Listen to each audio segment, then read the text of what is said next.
Here at America's Test Kitchen, we've published hundreds of recipes for roast chicken over the past 30 plus years. And today, I'm here to tell you that you don't need any of them.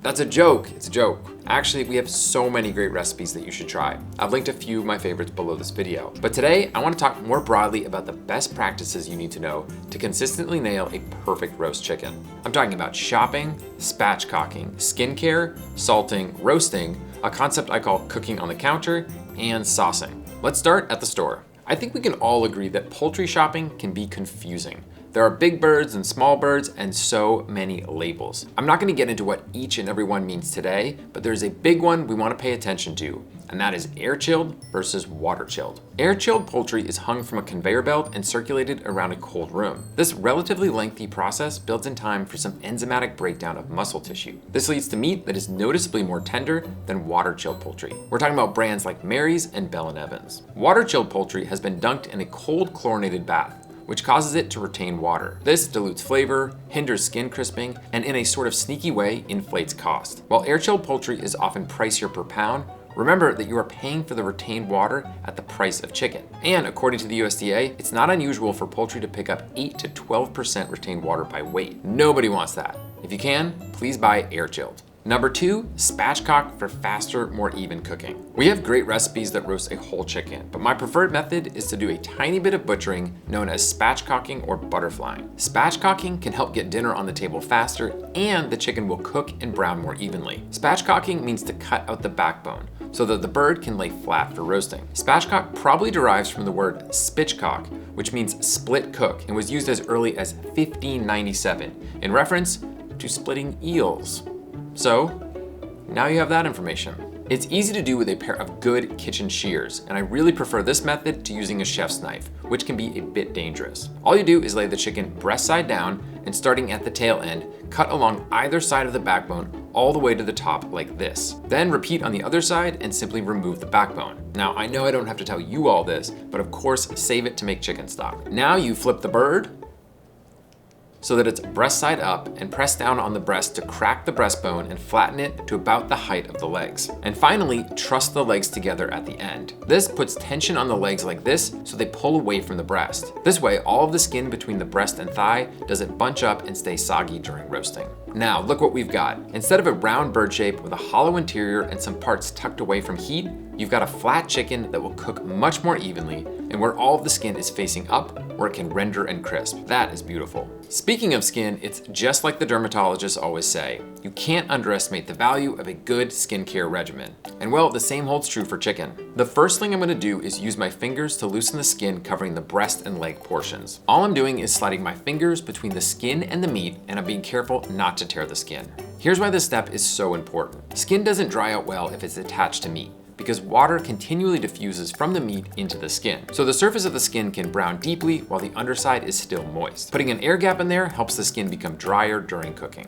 Next, I take a metal skewer and poke holes in the fat deposits on the top of the breast and thighs. Those fat deposits are easy to spot because they look opaque under the skin, like this. This provides places for fat and moisture to escape, which leads to crispier skin. Next up, salt. As you all already know, salt has superpowers in the kitchen that go way beyond seasoning. In fact, I just did a whole episode about a bunch of salt's hidden talents that you should definitely check out after we're done talking about chicken. There's a link below the video. Salting chicken before cooking it not only seasons the meat deeply, but also makes it cook up juicier and more tender. When salt is applied to raw poultry, it dissolves in the surface moisture and diffuses into the bird. There, it changes the structure of the muscle proteins, allowing them to hold onto more of their own natural juices. Let's go over a few pointers that make the salting process easy and effective. First, use kosher salt. Its large, coarse grains are easier to see and control than fine-grained table salt. Diamond Crystal Kosher Salt is the Test Kitchen favorite. You can see how its delicate, hollow crystals are easy to pinch and distribute evenly. I use 1 teaspoon of kosher salt per pound of chicken. That's 3 grams of salt per 450 grams of chicken.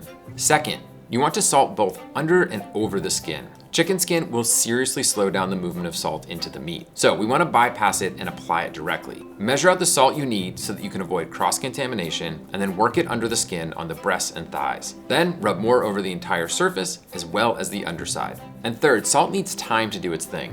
You should refrigerate a salted chicken for at least 12 and ideally 24 hours. And if your fridge can accommodate chilling it uncovered, that's even better, because the moving air will evaporate moisture from the skin, so it's more primed for browning. Now, if you're currently saying to the screen, Dan, I don't have that kind of time, I'm hungry today, I got you. You can roast the bird right away, but you may want to reduce the salt a bit as it won't have time to evenly diffuse into the meat. Go with a half a teaspoon per pound of chicken. It is time to cook. I'm gonna give my chicken a quick brush with some melted butter. The fat will help transfer heat evenly to the skin, it adds some protein that will increase browning, and some of it will land in the skillet and enrich the chicken juices. I've got a teaspoon of vegetable oil in a 12-inch skillet cranking over high heat. Once we see some smoke, in goes the bird. The 12-inch skillet is our preferred vessel for roasting chicken for a couple of reasons. One, it allows us to get the pan really hot on the stove before adding the bird. This jumpstarts the cooking of the leg quarters, which need to cook to a higher temperature than the leaner, more delicate breast meat. And the other reason is that the skillet's shape is perfect for collecting and trapping all of the rendered fat and juices from the bird. Then we transfer the bird to a 400-degree oven. We found this temperature to be the sweet spot for roasting whole birds. It's hot enough to produce great browning and crisping, but low enough to minimize the splattering that lands on the sides of the oven and creates lots of smoke. Okay, for the best roasted chicken, you have to finish cooking it on the counter. I know that sounds a little strange, so I'll explain. When our bird hits 150 degrees in the breast, we're gonna take it out of the oven, transfer it to a board, and let it rest. If that sounds like a low temperature to stop cooking chicken, allow me to explain. You can cook poultry to a temperature below 165 degrees and still make it completely safe to eat. In fact, the USDA has time temperature charts that show that holding chicken at, say, 155 degrees for 43 seconds kills just as much salmonella as 165 degrees for less than a second. But that's not even what we're doing here, because we haven't stopped cooking this chicken. Food continues to cook even after it's been removed from the heat source, because heat moves from a hotter area to a cooler area. So, most of the heat concentrated on the surface of the bird will keep moving to the center, while some will dissipate into the air. And it'll do that until the temperature equalizes throughout. To compensate for that, you have to remove it from the heat source early.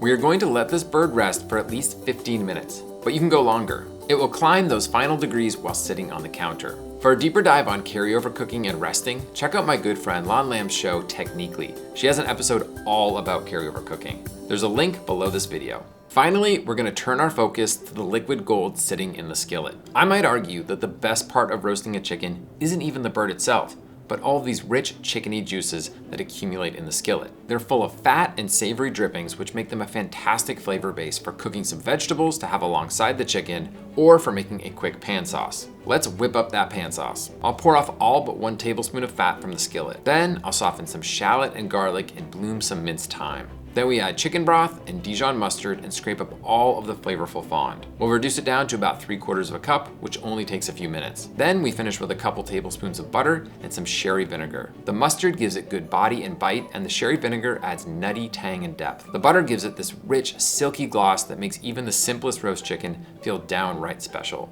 Or you can use the drippings to cook and glaze a veggie like these green beans. Pour off half of what's in the skillet, add the beans, cover and steam until tender. Then remove the lid and cook until the liquid is reduced and clingy. Wow, I have so many wonderfully chickeny things in front of me. I think it's time to build a plate. I'll take a few thick slices of super juicy breast meat, a pile of Schmaltzy green beans, and then spoon on my rich, tart, savory chicken pan sauce. Let's take a bite. The chicken is so juicy and incredibly well seasoned. That skin is great. The sauce is wonderful. The beans are a dream. This is a triple chicken threat, and it is definitely how to eat roast chicken. Thanks to the entire Cooks Illustrated crew for roasting thousands of chickens over the years and compiling all of this great intel. And kudos especially to senior science research editor Paul Adams for pointing out that cool connection between spatchcocking chickens and eels. If you've got any other tips and tricks for roast chicken perfection, drop them in the comments. I want to hear it all. Thanks for watching, and I'll see you next time.